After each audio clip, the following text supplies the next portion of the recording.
Sambeli na mokongo yo ozali se kolala e. Yo ozali se. Nous aimerions savoir, ou nous aimerions que vous puissiez nous édifier sur votre participation au forum de l'Ouest.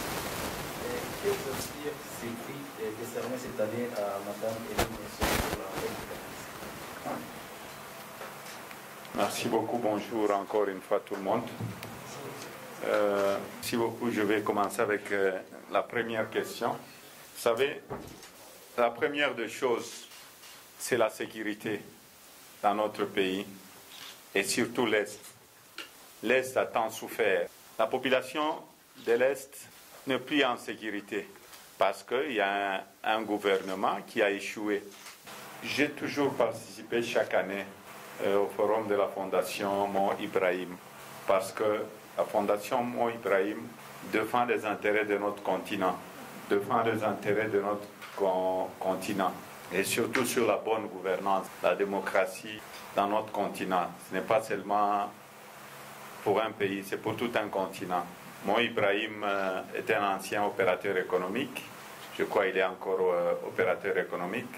C'est parmi nos aînés et c'est parmi aussi les plus grands milliardaires africains.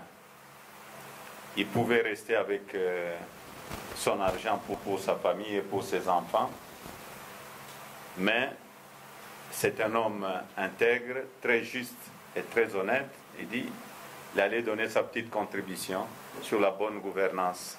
Et ça fait, je crois, la 5e année que je participe au forum de Mo Ibrahim, qui est un grand frère pour moi, parce que Mo Ibrahim a un franc-parler. Et c'est une grande joie pour moi de voir qu'une dame veut gagner le prix de Mo Ibrahim. Je crois que c'est le 5e prix, si j'ai une bonne mémoire.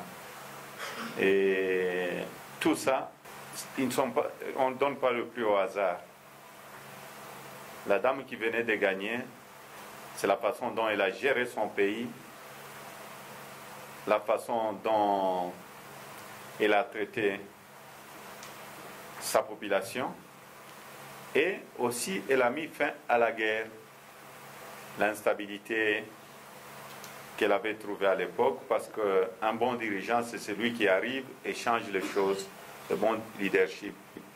Elle avait une vision, elle a transformé son pays, je crois qu'elle mérite. C'est une mère africaine, c'est une grande sœur, donc j'étais très heureux de participer, de voir qu'une femme pouvait gagner, et j'espère qu'il y aura aussi dans notre pays un jour de femmes et des hommes qui vont gagner ces prix. Oui, je crois qu'on peut déjà passer à la deuxième question. Merci beaucoup, Monsieur le Président. Quelles assurances faites-vous aux compatriotes congolais au sujet de votre retour au pays et surtout au sujet de votre candidature à la présidentielle? Merci beaucoup. Mon retour au pays, c'est pour bientôt. Parce que vous savez, on devait normalement avoir les élections suivant notre constitution, c'est, je crois, le 31 décembre 2016. On n'a pas eu les élections parce qu'il y a un homme qui ne voulait pas partir. Un homme qui est en train de lancer un défi à toute une population. En 2017, je crois qu'on avait signé l'accord de la Saint-Sylvestre, c'était le 31 décembre 2007. Et en 2017, on devait normalement avoir un nouveau président à la tête de la République démocratique du Congo. Malgré ça, M. Kabila ne voulait pas partir. Et il ne veut pas partir encore. Il veut rester au pouvoir, il ne veut pas organiser les élections dans notre pays. Mais il y a eu un accord qui avait été signé, l'accord de la Saint-Sylvestre. Et l'accord de la Saint-Sylvestre donnait à Kabila le mandat de rester au pouvoir pour organiser les élections. Et dans cet accord, il y a aussi la décrispation. Donc, Kabila est en train d'appliquer l'accord comme lui-même le veut, en restant au pouvoir, mais il ne veut pas appliquer l'accord à 100%. Il choisit ce qui est bon pour lui. Et dans l'accord, il y a la décrispation. Dans la décrispation, il n'y a pas que Moïse Katumbi qui doit retourner au pays, il y a d'autres personnes. Il y a aussi les prisonniers politiques, comme Diomi Dongala, Jean-Claude Muyambo et Franck Diongo et d'autres prisonniers politiques. Tout ça est dans l'accord. Donc, on doit respecter l'accord de la Saint-Sylvestre. C'est pour vous dire que je vais rentrer, je serai candidat chez nous au pays. J'étais gouverneur, je crois que j'étais parmi les meilleurs gouverneurs de la République démocratique du Congo. Et le Katanga était devenu une province pilote, donc je vais rentrer, je serai candidat. Soyez sûr que je vais rentrer au pays et je vais aller postuler en tant que candidat président de la République. Alors on va prendre la troisième question. Comment comptez-vous, une fois élu président de la République démocratique du Congo, améliorer la situation sécuritaire dans notre pays et plus précisément, particulièrement à l'Est? Je complète, M. Albert, pas par rapport à la question, mais par rapport, M. le Président.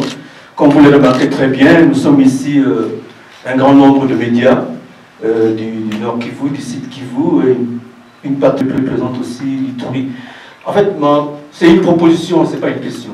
Ma proposition est qu'en suivant votre message d'hier à la communauté congolaise, venue nombreuse, vous entendre parler. Nous avons, nous, journalistes, opérateurs médiatiques, constaté qu'il est important qu'on puisse vous accompagner tout le long du processus qui reste jusqu'à la date fatidique du 23 décembre. Mais comme vous l'aurez remarqué, nous sommes dans une zone insécure, donc dans une zone où il y a des problèmes de sécurité. Et quand vous entendez parler de sécurité, c'est que quelque part, ça signifie que nous n'avons pas suffisamment de moyens pour pouvoir vous accompagner. Par exemple, avec toutes ces activités qui viennent de se passer ici, il est important qu'une fois rentré au pays dès ce soir, que nous nous mettions à la tâche afin que radio, télévision, presse écrite, presse en ligne et autres blogueurs puissent relayer votre message d'une manière efficace comme certains d'entre nous l'ont fait pendant la guerre de l'Afrique. C'est notre combat, c'est notre sollicitation. Donc nous ne sollicitons que votre appui. Vous allez examiner comment vous allez nous appuyer et en nous appuyant, organiser aussi une cellule qui pourra faire en sorte que nous puissions relayer vos messages tout le long du processus. Je vous remercie. Mais l'armée n'est pas bien payée. Même la police n'est pas bien payée. Si on a une armée qui est bien payée, qui est bien formée, vous allez voir qu'on peut terminer ces problèmes-là maximum plus ou moins 90 jours. Et le plus grand problème de l'insécurité, c'est nos routes. Si moi j'ai eu la paix dans ma province, quand j'étais gouverneur de la province, la plus grande province du Katanga, il n'y avait pas de déplacés internes, il n'y avait pas de réfugiés qui allaient chez les voisins, ni en Angola, ni en Zambie. Parce que quand je suis arrivé, je devais améliorer les infrastructures. Aujourd'hui, pour quitter Beni à Kisangani ou Goma à Beni, on fait combien de jours? Une semaine.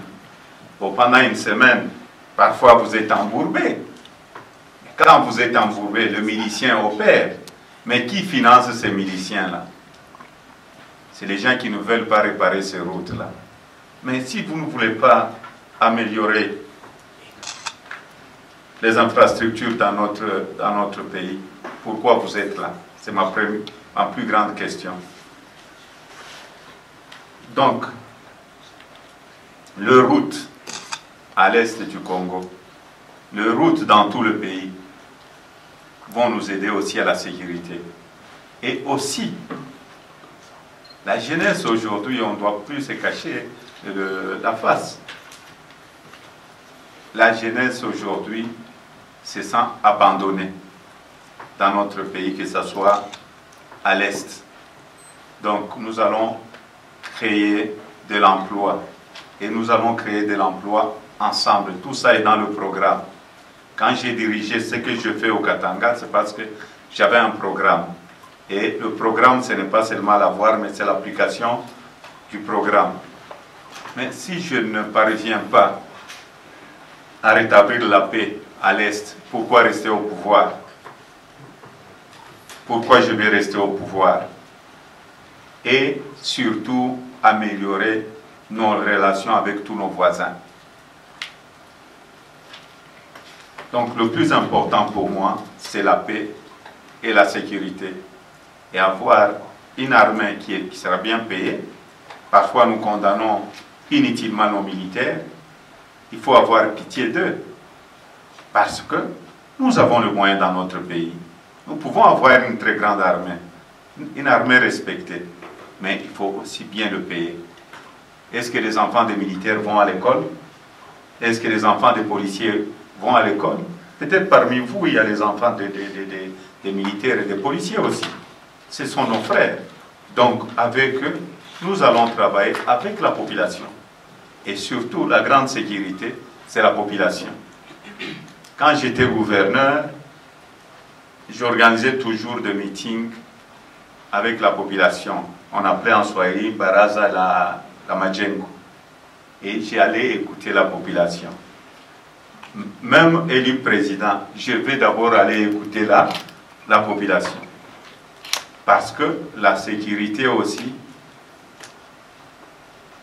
la solution sur la sécurité viendra aussi de la population.